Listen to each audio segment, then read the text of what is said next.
चलो बेटा, अभी तक हम लोग रिफ्लेक्शन को डिस्कस कर रहे थे। एक मिनट स्क्रीन शेयर कर लूं मैं। ये गलत लिखा हुआ है, स्पेलिंग गलत लिखी है, टाइपिंग में प्रूफ चेक नहीं हुआ इसमें। अभी तक हम लोग रिफ्लेक्शन स्टार्ट कर रहे थे और अब हम स्टार्ट करेंगे रिफ्रैक्शन ऑफ लाइट।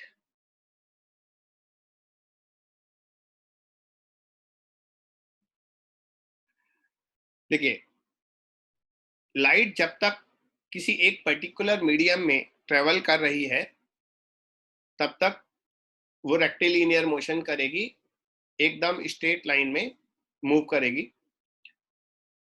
या तो उसके रास्ते में कोई ऑब्स्टिकल आ जाए तो वो अपने पाथ से थोड़ा सा डेविएट हो जाती है, या किसी दूसरे मीडियम में एंटर कर जाए तो भी वो अपने पाथ से डेविएट हो जाती है। मैंने पहले बोला था ना, इससे पहले जो सेंटेंस बोला, अगर लाइट के रास्ते में कोई ऑब्स्टिकल आ जाए तो वो अपने पाथ से डेविएट हो जाती है।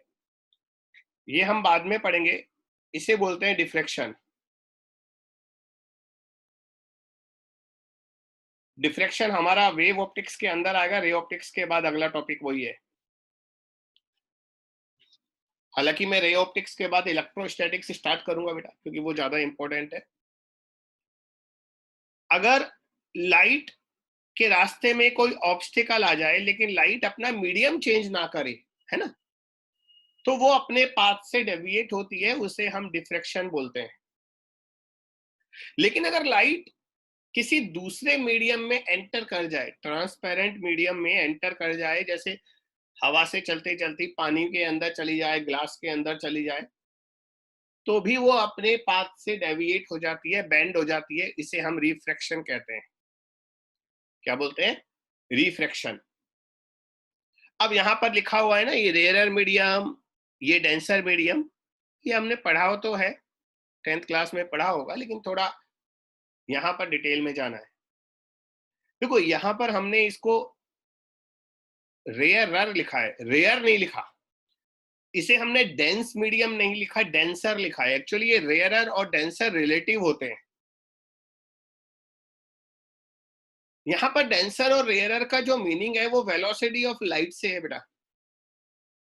आजकल सड़कें खाली पड़ी है ना, लेकिन अगर हम किसी खाली जगह से भीड़ वाली जगह में चले जाएं तो हम क्या बोलेंगे? या डेंस है यार, है ना, पॉपुलेशन डेंस है। तो वो डेंस नहीं है, डेंसर है। क्योंकि पहले हम जब खाली सड़क से आ रहे थे तो वहां हम लोग तेज मूव कर रहे थे, फास्ट मूव कर रहे थे। लेकिन जब हम किसी डेंस पॉपुलेशन में चले जाते हैं, जहां ट्रैफिक बहुत ज्यादा हो, तो वहां हमारी स्पीड कम हो जाती है। वेरी सिमिलर लाइट के साथ भी एग्जैक्टली यही होता है। जब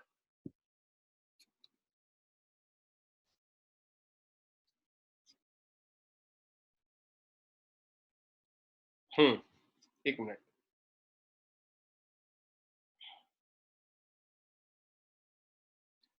जब है ना, लाइट किसी ऐसे मीडियम में एंटर करती है जहां पर उसकी स्पीड कम हो रही है पहले से, तो बच्चों उसे हम डेंसर मीडियम कहेंगे। जैसे यहाँ पर वैक्यूम है ना, वैक्यूम में तो लाइट सबसे तेज चलती है, बाद में वो पानी में गई, पानी में जाने पर उसकी स्पीड कम हो जाएगी। तो water is denser then air और डेंसर देन वैक्यूम। ठीक है, तो ये होता है। अगर लाइट रेयरर मीडियम से डेंसर मीडियम में एंटर कर रही है तो बेटा वो थोड़ा नॉर्मल की तरफ बेंड हो जाती है ना। ये सरफेस है जहां से रिफ्रैक्शन हो रहा है, ये नॉर्मल लाइन है, परपेंडिकुलर लाइन है। लाइट रेयरर मीडियम से डेंसर मीडियम में गई तो वो थोड़ा सा नॉर्मल की तरफ बेंड हो गई, अंदर चली गई ना। देखो, अगर ये मीडियम चेंज नहीं होता तो सीधी जाती, इधर जाती है, इधर इस डायरेक्शन में जाती, लेकिन अब थोड़ा अंदर की तरफ बेंड हो गई। लेकिन अगर उल्टा हो जाए ना, लाइट अगर डेंसर मीडियम से रेयरर मीडियम में जा रही है तो वो नॉर्मल से अवे हो जाती है, दूर चली जाती है। ठीक है, ये कहलाता है रिफ्रैक्शन। ये बीच में पुराने ग्राफ आ गए बच्चा, ये मुझे लग रहा है टॉपिक पहले भूल गया होगा, बाद में पढ़ाया होगा। क्लास नोट्स है ना, बच्चा कभी भी कहीं भी लिख देता है। तो बच्चों फिर बोल रहा हूँ, जब भी कोई लाइट किसी एक मीडियम से किसी दूसरे मीडियम में एंटर करती है तो वो अपने पाथ से डेविएट हो जाती है। इस फिनोमिना को हम रिफ्रैक्शन कहते हैं। अगर लाइट रेयरर मीडियम से डेंसर मीडियम में जा रही है तो वो नॉर्मल के पास आ जाएगी, नॉर्मल की तरफ बेंड होगी, और डेंसर मीडियम से रेयरर मीडियम में जा रही है तो नॉर्मल से अवे हो जाएगी। डेंसर और रेयरर मीडियम का मैंने बता ही दिया। अगर वेलोसिटी ऑफ लाइट रिड्यूस होती है तो इसका मतलब हम डेंसर मीडियम में एंटर कर रहे हैं, और वेलोसिटी ऑफ लाइट अगर इंक्रीज होती है तो इसका मतलब हम रेयरर मीडियम में एंटर कर रहे हैं। ओके,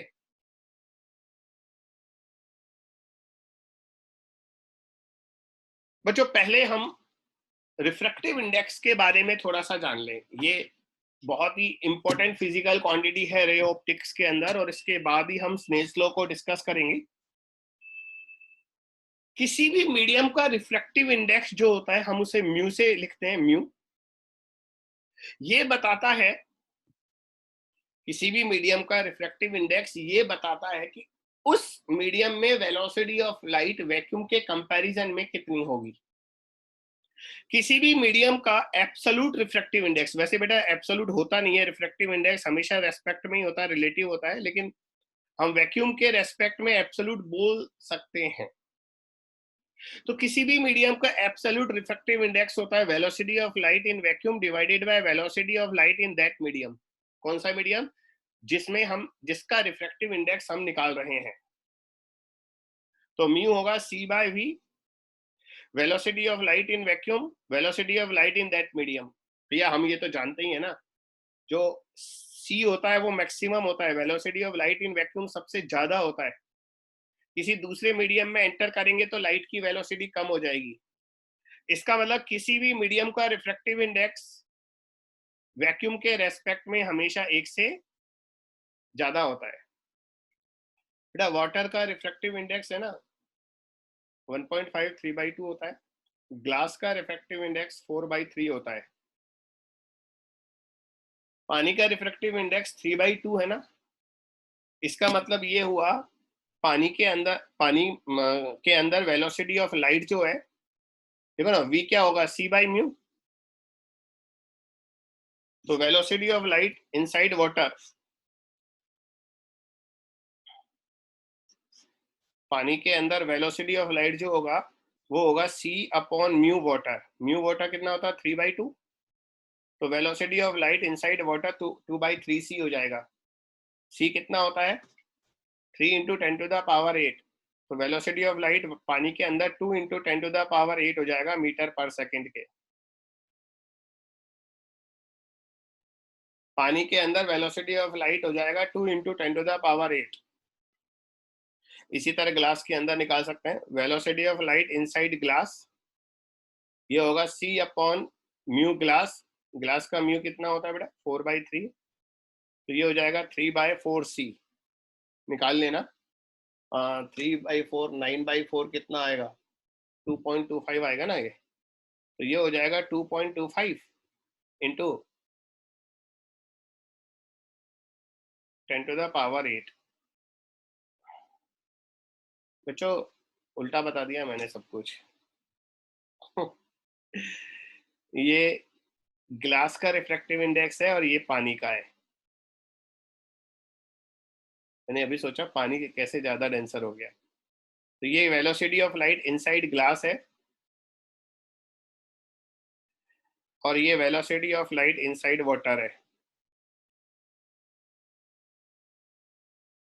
ठीक है, पानी का रिफ्रैक्टिव इंडेक्स 4/3 है, ग्लास का रिफ्रैक्टिव इंडेक्स 3/4 है, velocity of light inside glass 2 into 10⁸ होगा, velocity of light inside water 2.25 into 10⁸ होगा। ये करेक्शन कर लेना अगर आपने नोट कर लिया है तो, और नहीं किया है तो अब कर लो, फिर आगे चलते हैं।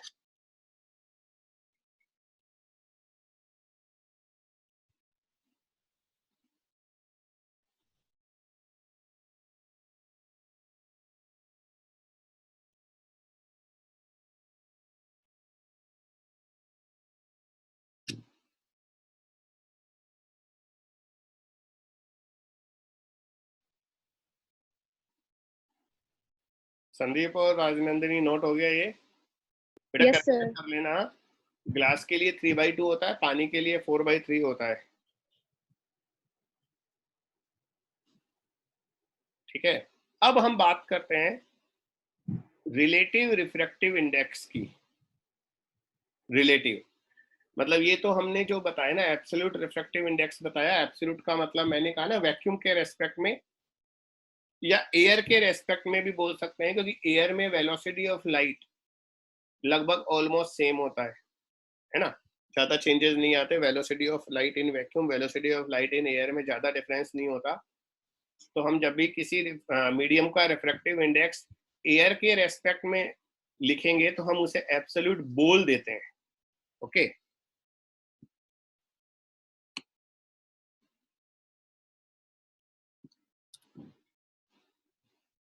हाँ जी बच्चा, रिलेटिव रिफ्रैक्टिव इंडेक्स का मतलब होता है refractive index of one medium with respect to second. जैसा कि ये लिखा हुआ है μ21। μ21 का मतलब है refractive index of second medium with respect to first medium. ये सिंबल मेरा दिया हुआ है ना। μ21 का मतलब refractive index of second medium with respect to first medium. तो ये होगा velocity of light in first medium divided by velocity of light in second medium. उल्टा मत कर देना, गड़बड़ हो जाएगी।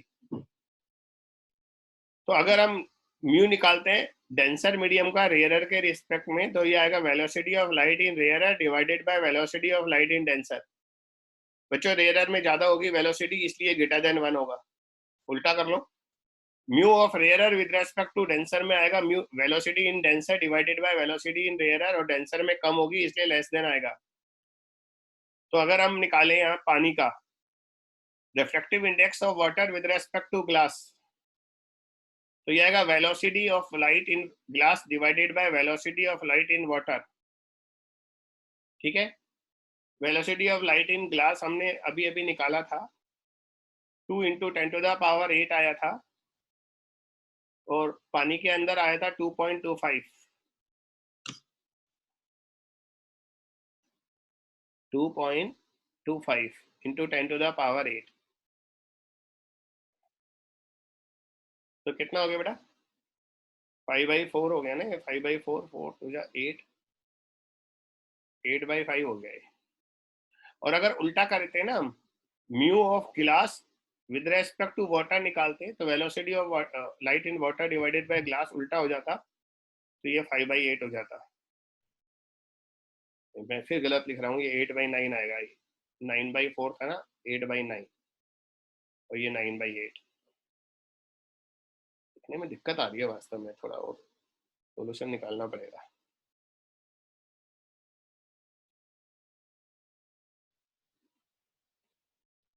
ओके, तो mu of water with respect to glass 8/9 आएगा, लेस देन 1, क्योंकि रेयरर का डेंसर के रेस्पेक्ट में निकाल रहे हैं ना, तो लेस देन 1 आता है। और mu of glass with respect to water 9/8 आएगा, ग्रेटर देन 1, क्योंकि डेंसर का रेयरर के रेस्पेक्ट में निकाल। अब है ना, ये आगे इसको और लिख रहा हूं मैं।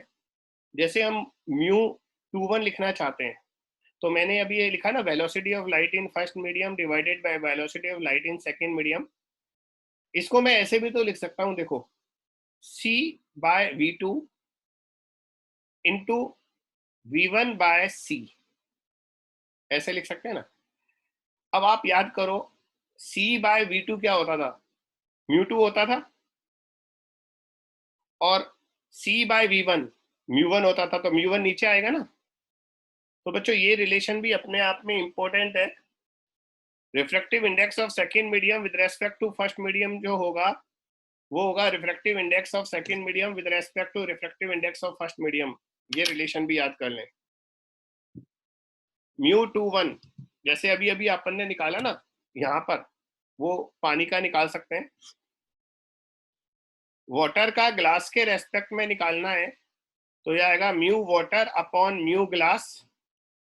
वाटर का होता है 4/3, ग्लास का होता है 3/2, तो ये आ गया 8/9, है ना, यहाँ 8/9 निकाला था। उल्टा करेंगे, mu glass with respect to water निकालेंगे, तो ये आएगा mu glass divided by mu water, glass का 3/2, वाटर का 4/3, तो ये 9/8 आ जाएगा।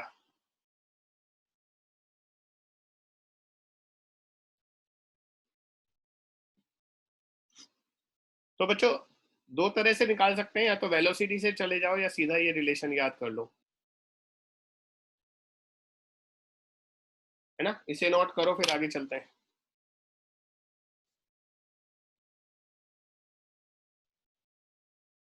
अभी आपको जो म्यू याद करना है ना, वो दो ही याद करने हैं, ग्लास का होता है 3/2, पानी का होता है 4/3।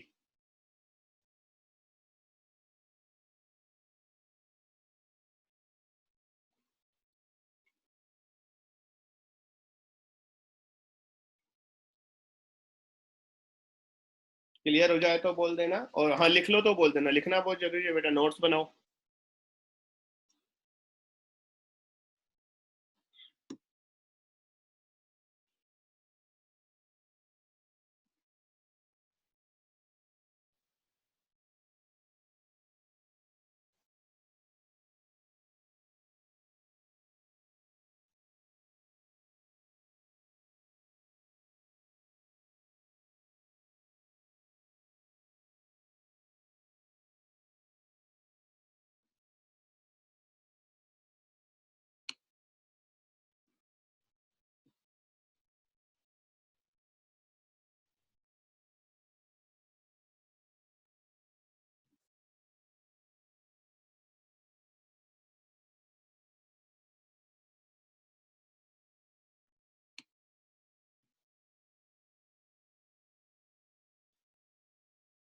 Done sir.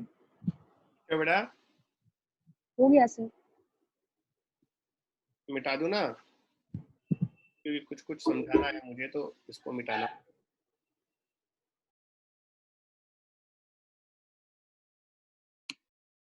नेक्स्ट बच्चों, जब भी जैसे लाइट की है ना, तीन प्रॉपर्टी होती हैं, वेलोसिटी, फ्रीक्वेंसी और वेवलेंथ। अभी मैं जो ये स्टेटमेंट बोल रहा हूँ वो इस चैप्टर में ज्यादा काम नहीं आएगा, वेव ऑप्टिक्स में ज्यादा काम आएगा।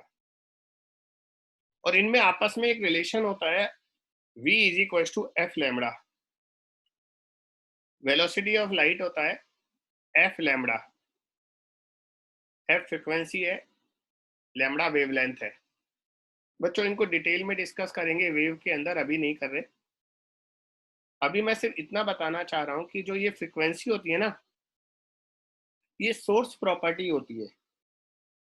फ्रिक्वेंसी जो होती है वो सोर्स प्रॉपर्टी होती है, यानी कि अगर एक सोर्स लाइट का दिया हुआ है तो उसकी फ्रीक्वेंसी फिक्स होगी, मान लो 10⁻15 हर्ट्ज हो गई।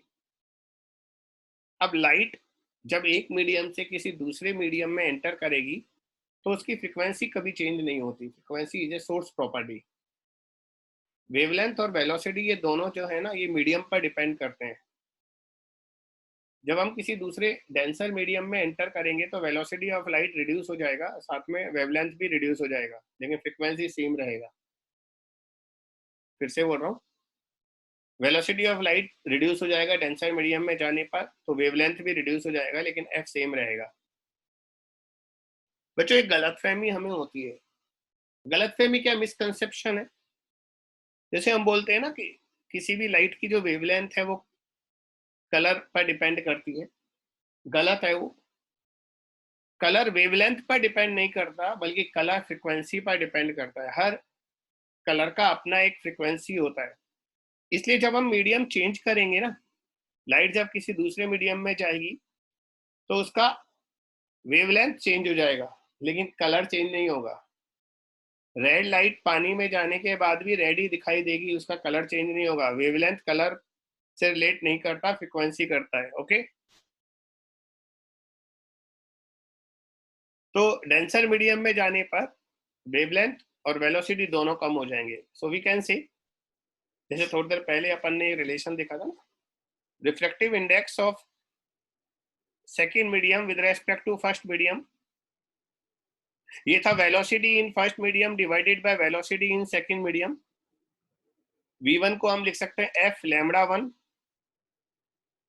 v2 को हम लिख सकते हैं f लैम्बडा 2, फ्रीक्वेंसी सेम है, तो ये आ जाएगा लैम्बडा 1 डिवाइडेड बाय लैम्बडा 2। तो ये रिलेशन भी आप याद समझ लीजिए, रटने की जरूरत नहीं है। Reflective index of second medium with respect to first medium जो होता है वो लैम्बडा 1 बाय लैम्बडा 2 होता है।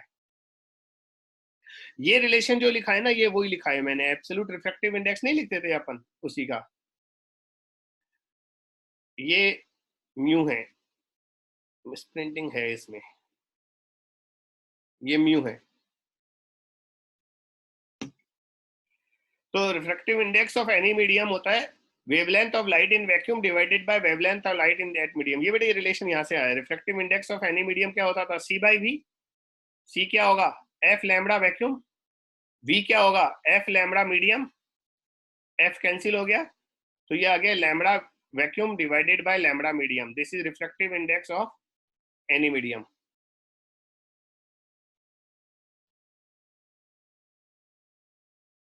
तो ये सारा रिफ्लेक्टिव इंडेक्स के बारे में था। यहाँ कुछ लिखा हुआ है, मैं रीड करता हूँ। When light incident on interface of two medium, it partially reflect and reflected light always remain in same phase as incident ray। ये बेटा अभी काम का नहीं है, whether it enter in denser medium but its reflection takes place। ये बिल्कुल काम का नहीं है, छोड़ दो, वेव ऑप्टिक्स के अंदर आएगा। आल्दो आप याद करो 11th क्लास में ये आपने पढ़ा जरूर होगा।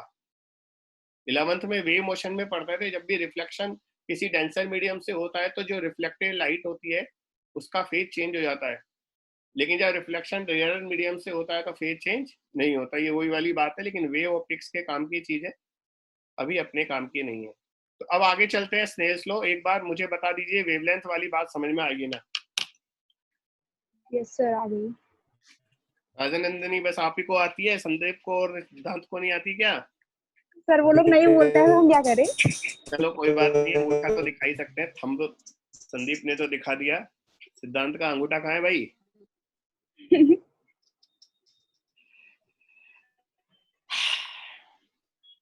हाँ सिद्धांत कहाँ गया भाई? वो ढूंढ रहा है अंगूठा, मुझे लग रहा है उसको अंगूठा मिल नहीं रहा।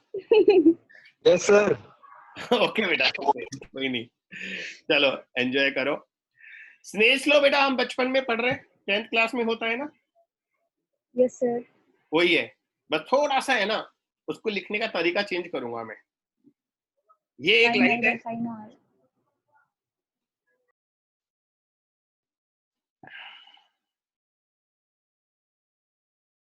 हाँ एक लाइट है डेंसर मीडियम में एंटर कर रही है, मान लेते हैं दूसरा मीडियम डेंसर है, ये मान लेते हैं पानी है, ये नॉर्मल है, ये लाइट आई, बस अभी यही प्रॉब्लम आ रही है, और ये इधर गई, ये एंगल ऑफ इंसिडेंस है आई, ये एंगल ऑफ रिफ्रैक्शन है आर, आई और आर, ठीक है। ये पहला रिफ्रैक्टिव पहला मीडियम है जिसका रिफ्रैक्टिव इंडेक्स μ1 है, ये दूसरा है μ2। स्नेल्स लॉ होता है sine I is proportional to sine R, यानी कि अगर हम एंगल ऑफ इंसिडेंस बढ़ाएंगे तो एंगल ऑफ रिफ्रैक्शन भी बढ़ेगा, लेकिन आई और आर इक्वल नहीं होते। कांस्टेंट ऑफ प्रोपोर्शनलिटी जो होता है वो होता है refractive index of second medium with respect to first medium. बस छोटी क्लास में हम इसको केवल म्यू लिख देते, sine I is equal to mu sine R लिख देते। अब आपको याद करना है ये μ2 बाई μ1 होता है।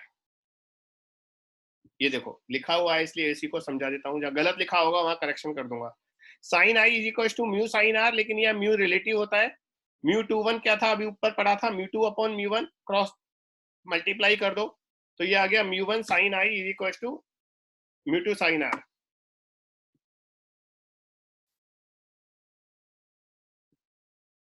ठीक है, तो ये आ गया μ1 sine I is equal to μ2 sine R. आप इस फॉर्म में याद रखेंगे, स्नेल्स लॉ होने को तो ये भी सही है, सब सही है, लेकिन अपने काम इस फॉर्म में ज्यादा आएगा। पहले मीडियम का रिफ्रैक्टिव इंडेक्स और उसी मीडियम में साइन आई नॉर्मल से है, ये दूसरे मीडियम का रिफ्रैक्टिव इंडेक्स और ये उसी मीडियम का आर, साइन आर। तो अगर मान लो हम डेंसर मीडियम में जा रहे हैं, डेंसर में जाएंगे तो म्यू टू म्यू वन से बड़ा होगा ना, डेंसर में जा रहे हैं रेयरर से, तो म्यू टू म्यू वन से बड़ा होगा, इसलिए साइन आई जो होगा वो साइन आर से बड़ा हो जाएगा और आर कम हो जाएगा, इसलिए आर कम होने का मतलब वो नॉर्मल की तरफ बेंड हो जाएगा, नॉर्मल की तरफ। उल्टा कर लो, अगर मान लो म्यू टू छोटा है, रेयरर मीडियम में एंटर कर रहे हैं, तो म्यू टू छोटा है ना, तो साइन आई साइन आर से छोटा हो जाएगा, यानी कि आर बड़ा हो जाएगा। आर बड़ा होने का मतलब है हम नॉर्मल से दूर चले जाएंगे। इसको जब बाद में यूज करेंगे तब मजा आएगा, अभी आगे चलता हूं मैं। बच्चों एक कंक्लूजन है ये, अगर हम बहुत सारे पैरेलल इंटरफेस ले लें, जैसे मान लो ये पहला मीडियम है म्यू वन, यहां से यहां तक ये दूसरा मीडियम है, ये दूसरा मीडियम है, फिर ये तीसरा मीडियम है म्यू वन म्यू टू,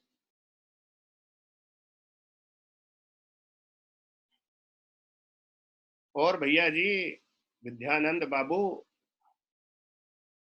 वहां घूमते रहते हो।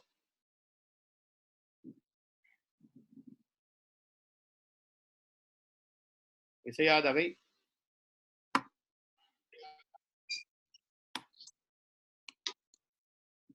चारू और आकांक्षा तो आ ही नहीं रही आजकल क्लास में। सर चालू तो हो ही नहीं पा रहा है सर। बेटा वैसे तो आप लोगों को देखो अब कहीं भी दिक्कत नहीं आ रही, और आप है ना, देखो एक टर्निंग पॉइंट नाम से और कोई स्टूडेंट आ रहा है, वो स्टूडेंट मैं ही हूँ, मैं एक और स्टूडेंट लॉगिन बनाकर रखा हुआ है, और पता है इस लॉगिन को मैं वेब से करता हूँ हमेशा, इस समय ये वेब के थ्रू चल रहा है और वहां भी कोई दिक्कत नहीं आ रही। विद्यानंद भी शायद वेब के थ्रू कर रहा था पहले, वो कर सकता है आराम से, कोई प्रॉब्लम नहीं है, बस डेस्कटॉप मोड होना चाहिए, मोबाइल मोड नहीं होना चाहिए उसमें, ये ध्यान रखना है। अगर आप ब्राउजर यूज कर रहे हैं तो ब्राउजर में ऑप्शन होता है ना डेस्कटॉप मोड और डेस्कटॉप साइट, उसमें अच्छे से काम करेगा। तो उनको बोलो अगर मोबाइल से नहीं हो रहा तो लैपटॉप से कर ले, लैपटॉप में कोई दिक्कत नहीं है, मुझे कांटेक्ट कर ले, कम से कम क्लास तो ले। और आकांक्षा तो पढ़ रही थी, बीच में गायब हो गई। आकांक्षा के बारे में सर नहीं पता, उसे तो सर 2 महीना से बात भी नहीं हुआ। हाँ हो सकता है।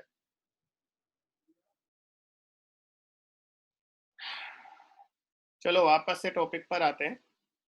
मैं कह रहा था ये बहुत सारे पैरेलल इंटरफेस हैं, एक मीडियम फिर दूसरा मीडियम तीसरा मीडियम चौथा मीडियम, और लास्ट में ये वापस से फर्स्ट मीडियम है यार, इसमें है ना मिस्टेक बहुत है, मैं इसको नहीं दिखा रहा, मैं ना दूसरा स्क्रीन शेयर कर रहा हूँ, इसमें गलतियां हैं।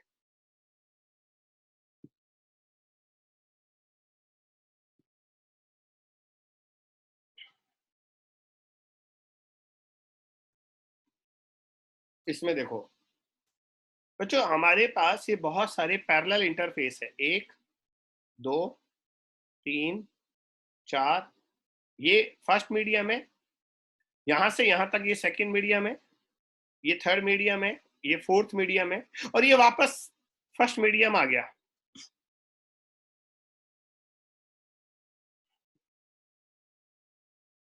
ठीक है, अब एक लाइट यहां से आई, ये लाइट आई, ये नॉर्मल बना दिया, ये व्हाइट बोर्ड सही है, लिखने में थोड़ा कंफर्टेबल हूं मैं। ये जैसे ही दूसरे मीडियम में गई बैंड हो गई, फिर यहाँ एक नॉर्मल बना दिया, हो सकता है तीसरा मीडियम रेयर हो, थोड़ा सा दूर भी जा सकती है ये, अभी पता नहीं है ना वैल्यूज क्या है, फिर नॉर्मल बना दिया, फिर चौथे मीडियम में ये फिर वापस पास आ गई, और ये फर्स्ट मीडियम। अगर फर्स्ट मीडियम और लास्ट मीडियम सेम है तो बच्चों जो लास्ट वाली लाइट आएगी ना वो बिल्कुल पहले वाली लाइट के पैरेलल जाएगी। अब यहाँ डायग्राम बनाना बहुत मुश्किल है, ऐसे, ठीक है। तो ये लास्ट वाली जो रे है ना, बिल्कुल लास्ट वाली रे, ये इंसिडेंट रे इस रे के बिल्कुल पैरेलल होगी, क्योंकि फाइनल लास्ट वाला मीडियम और फर्स्ट वाले मीडियम का रिफ्रैक्टिव इंडेक्स सेम है।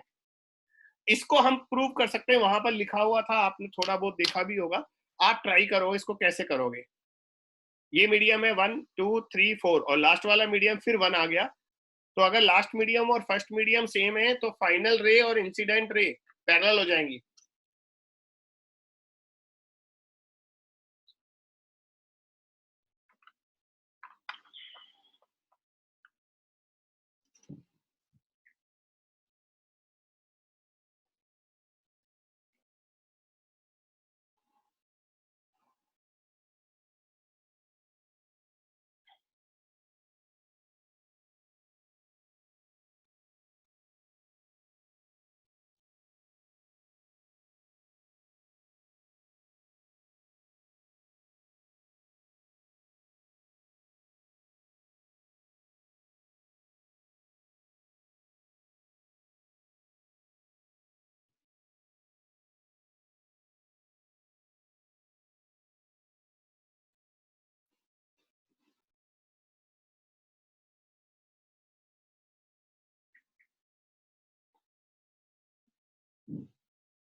कर रहे हैं ना कोशिश?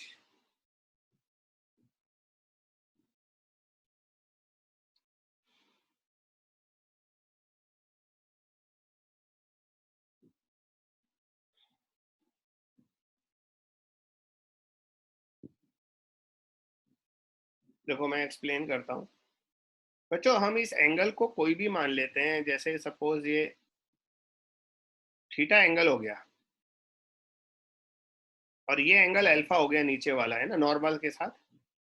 तो सबसे पहले हम लिखेंगे म्यू 1 साइन आई, आई कितना है, थीटा। और दूसरे मीडियम में जाएगा तो ये हो जाएगा म्यू 2 साइन आर, आर कितना है, अल्फा। मैंने कहा ना, हम जो स्नेल्स लॉ है उसे ऐसे ही यूज करेंगे, mu 1 sine I is equal to mu 2 sine R. इसे आप इक्वेशन नंबर 1 लिख दें। बच्चों अगर ये एंगल अल्फा है तो ये एंगल भी अल्फा होगा। ऑल्टरनेट एंगल होता है, क्या होता है, मैं नाम याद नहीं रहता। और इस एंगल को आप बीटा ले लीजिए, बीटा। अब देखिए सेकंड इंटरफेस के लिए स्नेल्स लॉ लगाते हैं। बेटा ये जो स्नेल्स लॉ यूज होता है ना, ये हमेशा एक इंटरफेस के लिए यूज होता है। तो सेकंड इंटरफेस के लिए स्नेल्स लॉ कैसे लगेगा, म्यू 1, अब म्यू 1 कौन है, म्यू 2, फर्स्ट मीडियम म्यू 2 है, सेकंड मीडियम म्यू 3 है। साइन आई, आई कौन है, अल्फा। ये अल्फा है ना, ये वाला एंगल अल्फा आई था, और ये आई बन जाएगा, ये आर बन जाएगा। म्यू 2 कौन है, म्यू 3, साइन आर, आर कौन है, बीटा। ऐसे ही नेक्स्ट मीडियम में आ जाओ, ये एंगल बीटा है तो ये एंगल भी बीटा होगा, और ये एंगल गामा ले लो। तो बेटा इस इंटरफेस के लिए स्नेल्स लॉ लगाओ, इस वाले इंटरफेस के लिए। अब ये आएगा म्यू 1, म्यू 1 कौन है, म्यू 3 साइन आई, आई कौन है, बीटा। देखो इस इंटरफेस के लिए एंगल ऑफ इंसिडेंस बीटा है और एंगल ऑफ रिफ्रैक्शन गामा है। और म्यू 2 कौन है, म्यू 4 साइन आर, आर क्या हो जाएगा, gamma. Equation number 3। Similarly last वाले इंटरफेस के लिए स्नेल्स लॉ लगा रहा हूं। अब इसमें फर्स्ट मीडियम है म्यू 4 और लास्ट मीडियम है म्यू 1, तो ये हो जाएगा म्यू 1 साइन आई। बेटा यहाँ पर आई कौन है, गामा होगा ना, ये एंगल है गामा, तो ये वाला गामा होगा, ये गामा होगा। इज इक्वल टू म्यू 2 कौन है, म्यू 1 साइन आर, इसको मैं आर ही लिख देता हूं, अभी इसको मैंने आर लिख दिया। Equation number 4। बच्चों गौर से देखो, ये इसके इक्वल है, म्यू 2 साइन अल्फा इसके इक्वल है, म्यू 3 साइन बीटा इसके इक्वल है, और म्यू 4 साइन गामा इसके इक्वल है। इसका मतलब ये और ये आपस में इक्वल हो गए ना, तो ये आ गया mu 1 sine theta is equal to mu 1 sine R, ये कट गया। तो बच्चों R is equal to theta निकल आया। इसका मतलब अगर फाइनल मीडियम का रिफ्रैक्टिव इंडेक्स और फर्स्ट मीडियम का रिफ्रैक्टिव इंडेक्स सेम है, तो ये फाइनल वाला एंगल और फर्स्ट वाला एंगल इक्वल हो जाएंगे। इसका मतलब ये वाली लाइट इस वाली रे के पैरेलल हो जाएगी। बीच में आप कोई भी मीडियम ले लीजिए, म्यू 2 म्यू 3 म्यू 4 कोई भी हो, अगर फर्स्ट और लास्ट मीडियम सेम है और सारे इंटरफेस पैरेलल है। बच्चों ध्यान रखना, अगर ये इंटरफेस पैरेलल नहीं हुए तो फिर ये प्रॉपर्टी मेंटेन नहीं रहेगी। इफ सारे इंटरफेस अगर पैरेलल है और फर्स्ट और लास्ट मीडियम सेम है, तो बीच में कोई भी मीडियम ले लो, म्यू 2 म्यू 3 म्यू 4 कुछ भी ले लो, कोई फर्क नहीं पड़ेगा, लास्ट वाली रे फर्स्ट वाली रे के पैरेलल होगी। ये उसका प्रूफ है। सिद्धांत ने ओके कर दिया, बाकी लोग समझो और समझने के बाद ओके करना, जल्दी नहीं है।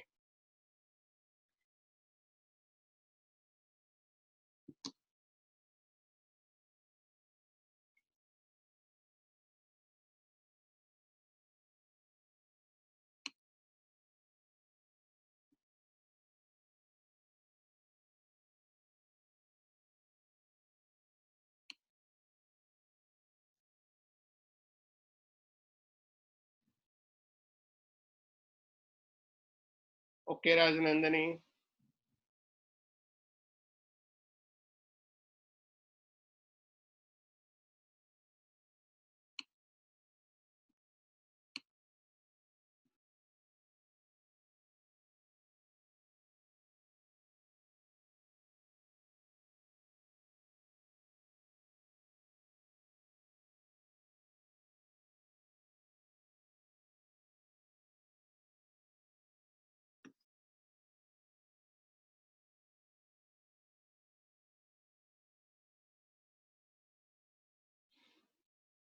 संदीप और विद्यानंद।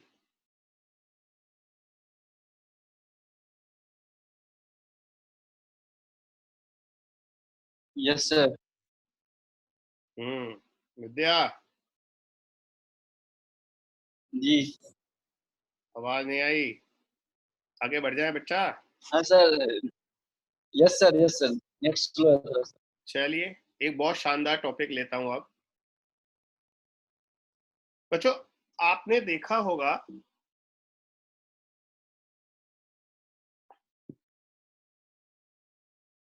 एक है ना, ग्लास में पानी भर लो और उसके बाद उस ग्लास को ऊपर से, बेटा एक बार शिफ्ट कर रहा हूं मैं, है ना, दोबारा से मीटिंग स्टार्ट कर रहा हूं, ठीक है। इसको खत्म करके आप री लॉगिन करो फटाफट, सारे लोग वापस आओ।